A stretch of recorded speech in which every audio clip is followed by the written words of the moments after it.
एक ऐसी ही संपूर्ण जानकारी। 60 साल तक भारत में प्रतिबंधित रहा था नाथूराम का अंतिम भाषण कि आखिर उन्होंने गांधी को क्यों मारा। 30 जनवरी 1948 को नाथूराम ने महात्मा गांधी की गोली मारकर हत्या कर दी थी। लेकिन नाथूराम गोडसे इस घटना के बाद घटनास्थल से फरार नहीं हुआ, बल्कि उसने आत्मसमर्पण कर दिया। नाथूराम गोडसे समेत 17 अभियुक्तों को गांधी जी की हत्या के लिए मुकदमा चलाया गया। इस मुकदमे की सुनवाई के दरमियान न्यायमूर्ति खोसला ने नाथूराम से अपना वक्तव्य पढ़कर सुनाने को कहा, जिसे न्यायमूर्ति ने स्वीकार कर लिया। हालांकि सरकार ने नाथूराम से इस वक्तव्य पर प्रतिबंध लगा दिया था, लेकिन नाथूराम के छोटे भाई और गांधी जी की हत्या के सहयोगी गोपाल गोडसे ने 60 साल की लंबी कानूनी लड़ाई लड़ने के बाद सुप्रीम कोर्ट में विजय प्राप्त की और नाथूराम का वक्तव्य प्रकाशित किया गया। नाथूराम गोडसे ने गांधी हत्या के पक्ष में अपनी 150 दलीलें न्यायालय के समक्ष प्रस्तुत की। तो दोस्तों, आज हम आपको दिखाने जा रहे हैं उसी वक्तव्य से कुछ मुख्य अंश।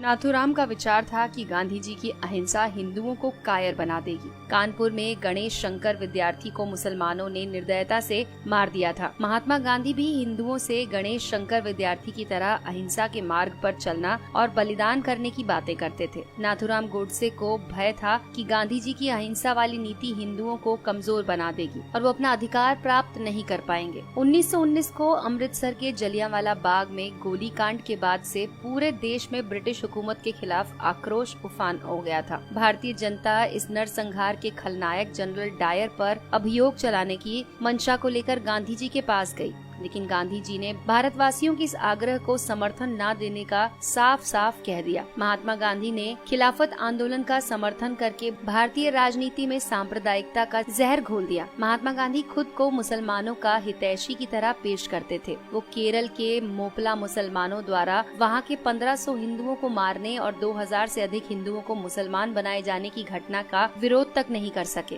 कांग्रेस के त्रिपुरा अधिवेशन में नेताजी सुभाष चंद्र बोस को बहुमत से कांग्रेस अध्यक्ष चुन लिया गया, किंतु गांधी जी ने अपने प्रिय सीतारमैया का समर्थन दे दिया। गांधी जी ने सुभाष चंद्र बोस से जोर जबरदस्ती करके इस्तीफा देने के लिए उन्हें मजबूर कर दिया। 23 मार्च 1931 को भगत सिंह, सुखदेव और राजगुरु को फांसी दे दी गई। गांधी जी कश्मीर के हिंदू राजा हरि सिंह से कहा कि कश्मीर मुस्लिम बहुल क्षेत्र है, अतः वहाँ का शासक कोई मुसलमान होना चाहिए। अतएव राजा हरि सिंह को शासन छोड़कर काशी जाकर प्रायश्चित करना चाहिए। जबकि हैदराबाद के निजाम के शासन का गांधी जी ने समर्थन किया था, जबकि हैदराबाद हिंदू बहुल क्षेत्र था। गांधी जी की नीतियां धर्म के साथ बदलती रहती थीं। उनकी मृत्यु के बाद सरदार पटेल ने सशक्त बलों के सहयोग से हैदराबाद को भारत में मिलाने का कार्य किया। गांधी जी के रहते ऐसा करना संभव नहीं होता। पाकिस्तान में हो रहे भीषण रक्तपात से किसी तरह से अपनी जान बचाकर भारत आने वाले विस्थापित हिंदुओं ने दिल्ली की खाली मस्जिद में जब आश्रय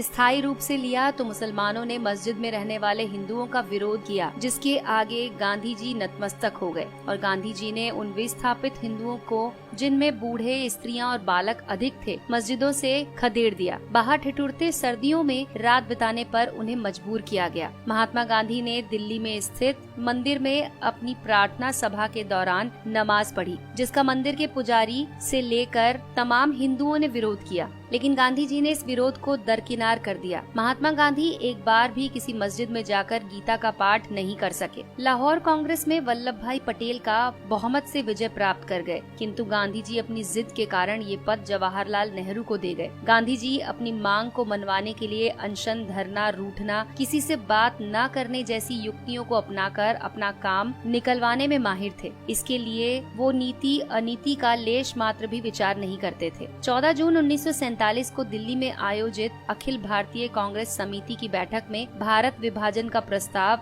अस्वीकृत होने वाला था, लेकिन गांधी जी ने वहां पहुंचकर प्रस्ताव का समर्थन रखा। ये भी तब जबकि गांधी जी ने स्वयं ही ये कहा था कि देश का विभाजन उनकी लाश पर होगा। न सिर्फ देश का विभाजन हुआ, बल्कि लाखों निर्दोष लोगों का कत्लेआम भी हुआ। गांधी जी ने कुछ नहीं किया। धर्मनिरपेक्षता के नाम पर मुसलमान तुष्टीकरण की नीतियों के जन्मदाता महात्मा गांधी ही थे। जब मुसलमानों ने हिंदी को राष्ट्रभाषा बनाए जाने का विरोध किया तो महात्मा गांधी ने इसे स्वीकार कर लिया। हिंदी की जगह हिंदुस्तानी को बढ़ावा देने लगे। बादशाह राम और बेगम सीता से शब्दों का चलन शुरू हुआ। कुछ एक मुसलमान द्वारा वंदे मातरम गाने का विरोध करने पर महात्मा गांधी झुक गए और इस प्रस्ताव को भारत का राष्ट्रगान नहीं बनने दिया। गांधी जी ने अनेक अवसरों पर शिवाजी, महाराणा प्रताप, गुरु गोविंद सिंह जी को पथभ्रष्ट देशभक्त कहा। वहीं दूसरी ओर गांधी जी ने मोहम्मद अली जिन्ना को कायदे आजम कहकर पुकारा। कांग्रेस ने 1931 में स्वतंत्र भारत के राष्ट्र ध्वज बनाए जाने के लिए एक समिति का गठन किया था। इस समिति ने सर्वसम्मति से चरखा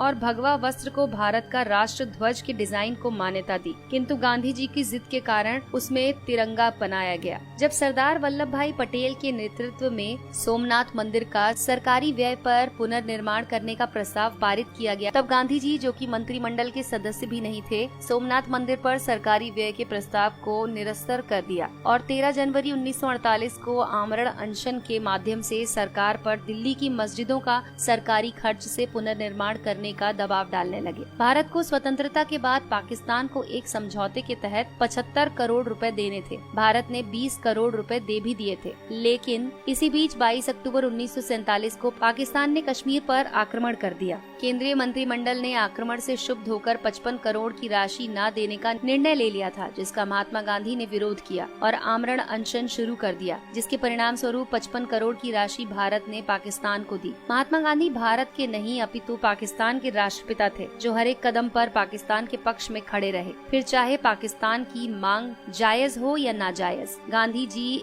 ने कदाचित इसकी परवाह नहीं की। तो दोस्तों, इन घटनाओं को देश विरोधी मानते हुए नाथूराम गोडसे ने महात्मा गांधी की हत्या को न्यायोचित ठहराने का प्रयास किया। नाथूराम ने न्यायालय में स्वीकार किया कि महात्मा गांधी बहुत बड़े देशभक्त थे। उन्होंने निस्वार्थ भाव से देश सेवा की। मैं उनका बहुत आदर करता हूँ, लेकिन किसी भी देशभक्त को देश के टुकड़े करने के एक संप्रदाय के साथ पक्षपात करने की अनुमति नहीं दे सकता हूँ। गांधी जी की हत्या के सिवाय मेरे पास कोई दूसरा उपाय नहीं था। तो दोस्तों, अगर आपको ये जानकारी पसंद आई हो तो इस वीडियो को लाइक कीजिए और अपने दोस्तों के साथ शेयर कीजिए। दोस्तों, आपको हमारी ये वीडियो कैसी लगी हमें कमेंट सेक्शन में जरूर लिखकर बताएं।